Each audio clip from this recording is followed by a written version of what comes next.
wasiirka gargaarka maaraynta iyo masiibooyinka xukuumadda federaalka Soomaaliya mudane Xamse Siciid Xamse oo howlo shaqo u yimid dalka Turkiga ayaa u kuurgalay xaaladda dhaawacyadii kala duwanaa ee gurmadka caafimaad ay dowladda Turkigu ugu soo qaaday magaalada Ankara. wasiir Xamse oo weheliyay safiirka Soomaaliya ee dalka Turkiga Jaamac Abdullaahi Caydiid ayaa booqday 3 isbitaal oo ay ku jiraan dadka Soomaaliyeed ee dhaawacyadu ka soo gaadheen qaraxyadii Ex-Control iyo jidka isku xidha Muqdisho iyo Afgooye. waxay sidoo kale booqdeen muwaadiniin u dhashay dalka Turkiga oo ka mid ahaa dadkii waxyeeladu ay ka soo gaadhay qaraxyadaasi. waxay alla uga baryeen inuu siiyo caafimaad oo ay degdeg uga soo kabtaan dhibka gaadhay. waxay ehelkooda u sheegeen inaan la gudi karin abaalka shacabka Turkiga iyo dowladoodu ay u galeen dadka Soomaaliyeed. dhakhaatiirta caafimaadka ayaa u sheegay wafdiga ka socday xukuumadda federaalka Soomaaliya in tirada dadka Soomaaliyeed ee xaaladda caafimaad ay dowladda Turkiga ugu soo qaaday ay ahayd marka la isku daro 22 qof. waxaa geeriyootay gabadh ka mid ah, Allah u naxariistee. 3 ka mid ah dadkaasi oo ay dhakhaatiirtu fasaxeen ayaa dalkoodii hooyo dib loogu celiyay, halkaasi oo daawooyinka iyo waxyaabaha kale ee u hadhay ay ku dhammaystiran doonaan. 18 ka mid ah dhaawacyadii ayaa hadda ku sugan 3 isbitaal ee Shahiir, Gulhane iyo Ankara.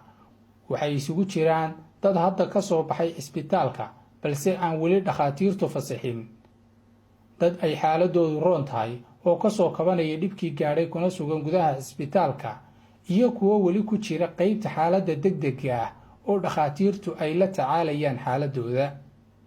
qaar ka mid ah ehelada iyo waalidiinta la socday dadka dhaawaca ah ayaa ka warbixiyay xaaladooda, waxayna u mahad celiyeen dowladda Turkiga, safaaradda Soomaaliya iyo ardayda oo habeen iyo maalinba u taagnaa inay la socdaan xaaladooda.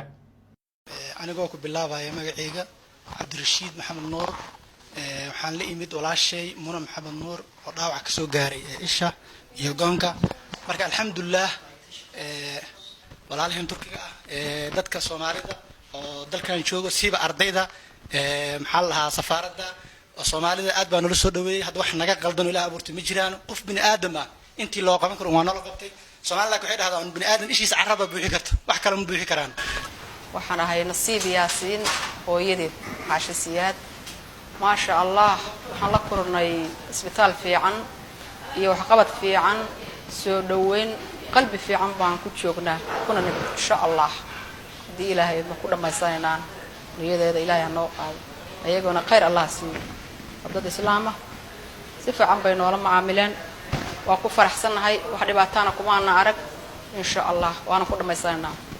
wasiirka gargaarka iyo maaraynta masiibooyinka dowladda federaalka Soomaaliya Xamse Siciid Xamse ayaa dhankiisa ka hadlay kormeerkii uu ku tagay isbitaalada kala duwan ee lagula tacaalayo dadka Soomaaliyeed ee dhibaatadu ay ka soo gaadhay qaraxyada.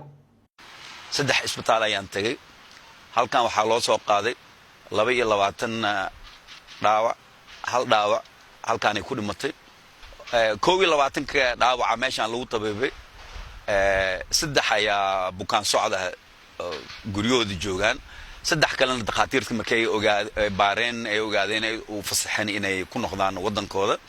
5 iyo 10 ayaan maanta ku soo booqday 3 isbitaal ee wada jiifaan. waxaa jiro 3 ayaga ka mid ah oo intensive care unit ku jira xaaladooda ay adeegta. marka waxaan ummadda ugu badanayaa Soomaaliya meel kasta ay joogaan inay u soo duceeyaan.